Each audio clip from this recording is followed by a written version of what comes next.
Installation method of shower water heater. Fix the two ends of the main engine on the wall with screws.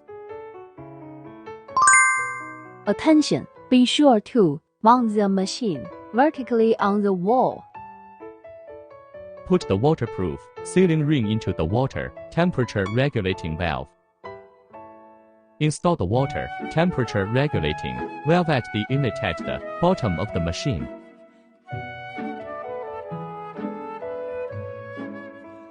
Connect the feed hose to the triangle valve.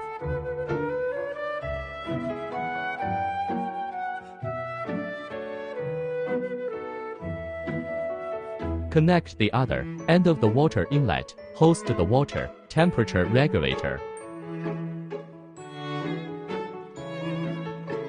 Install the shower bracket in a suitable position on the wall.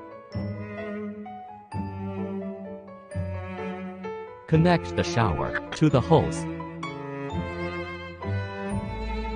Attach the nut to the outlet.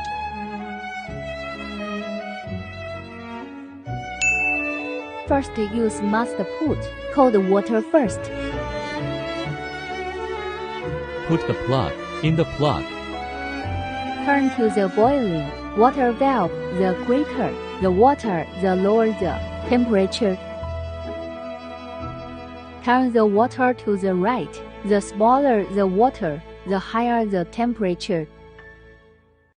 Pay attention to this machine can only be used for bathing, can't be converted to use as a kitchen treasure.